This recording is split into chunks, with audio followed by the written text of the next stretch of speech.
আসসালামু আলাইকুম রহমতুল্লাহি অবরাকাত। সম্মানিত কোরআনপ্রেমী ভাই ও বোন, আলহামদুলিল্লাহ আমরা আজ দেখব ইখফা। আমাদের গুনাহর ভিতরে সবথেকে গুরুত্বপূর্ণ একটি বিষয়, সেটা হলো ইখফা। নুনে সাকিন বা তানবিনের পরে ইখফার 15টি হরফ। ইখফার হরফ কয়টি?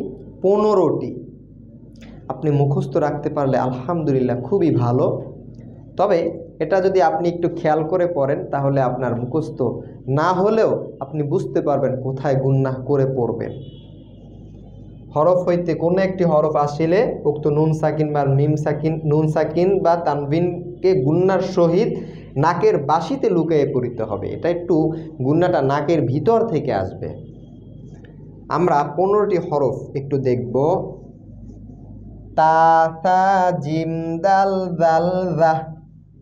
আপনারা যদি মক্তবে পড়ে থাকেন তাহলে খুব সুন্দরভাবে টেনে টেনে এইগুলো মুখস্থ করায়।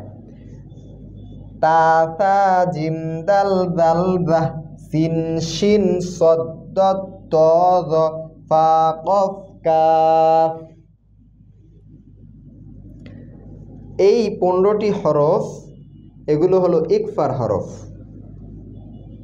এবং এই ইকফার হরফগুলো এই নুনে সাকিন ও তানবিনের পরে এই 15টি হরফ যদি আপনি মুখস্থ রাখতে পারেন বা মনে রাখতে পারেন, তাহলে নুনে সাকিন ও তানবিনের পরে এই হরফগুলো যখনই আসবে তখন কি করবেন? ইকফা করে পড়বেন।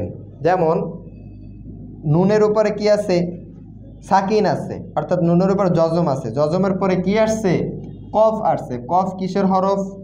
কফ এই ইকফার হরফ। কফ ইকফার হরফ। কফ, এখানে কফ আসছে। মিন কবলি, আং তুম। নুনের উপরে কি আসছে? জজম আসছে। তা আসছে। তা কিসের হরফ? ইকফার হরফ। লিতুন জির, নুনের উপরে জজম আসছে, পরে কি আসছে? জাল আসছে। জাল কিসের হরফ?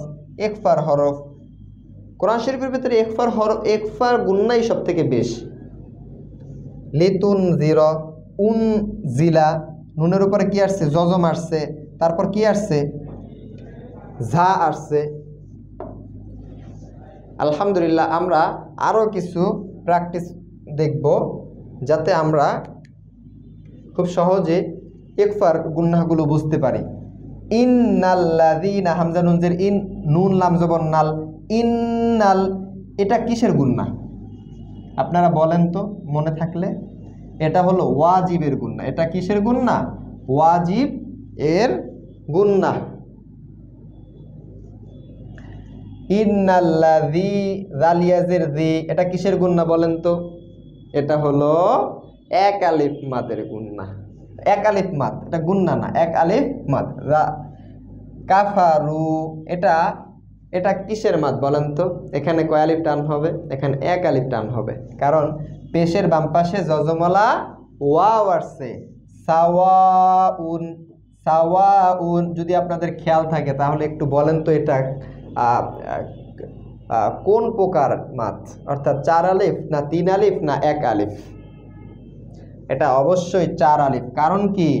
এখানে মাদের হরফের পরে এই হামজা ব্যবহার হয়েছে। এই হামজা ব্যবহার হইলে তাহলে কি করতে হবে? 4 আলিফ টানে পড়তে হবে। আলাইহিম, আলাইহিম, আন, আন, আন, এখানে খেয়াল করতে হবে। এই যে নুনের উপরে কি আছে? জজম আছে। জজমের পরে জাল আসছে। জাল কিসের হরফ? ইকফার হরফ। জাল কিসের হরফ? ইকফার হরফ। আমরা যদি একটু বেশি বেশি করে একটু প্র্যাকটিস করি তাহলেই কিন্তু আমরা খুব সহজেই এই সবগুলো মাছ গুন্না ধরতে পারবো। তেমন কোনো কঠিন কিছুই না, মুখস্থ করার কোনো বিষয়ই না, শুধু আমরা একটু খেয়াল করে করে পড়ব। আমলাম, তুন, তুনজির, তুনজির, নুনের উপরে কি আসছে? জজম আসছে, নুনে সাকিন, তারপর কি আসছে? যে হরফটা আসছে হরফটার নাম ইকফার হরফ। তুমজির হুম, লা, লা এক আলিফ টান হবে। লাম আলিফ জবর লা, এক আলিফ টান, মাদের হরফ। ইউমিনুন, নুন অকফে অবস্থায় মদ, অকফ অবস্থায় মদ। তাহলে এখানে কি হবে? মদের হরফের পরে হরফ আসছে, এখানে 3 আলিফ টান হবে। ইউমিনুন, শেষেরটা সাকিন হয়ে যাবে। সুম্মুম বুকমুন উমিয়ুন ফাহুম। এখানে দেখেন, এখানে কি দুই পেশ তানবিন, দুই পেশ তানবিন, তানবিনের পরে ফা আসছে, এটা কিসের হরফ? ইকফার হরফ। লা ইয়ারহামুন, লা এটা মাদের হরফ, লা মাদের হরফ।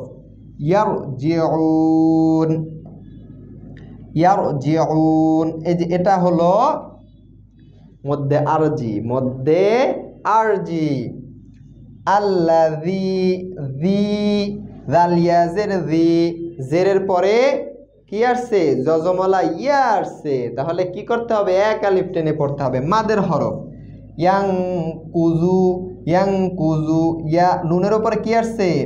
নুনের উপরে যজম, পরে কফ আসছে।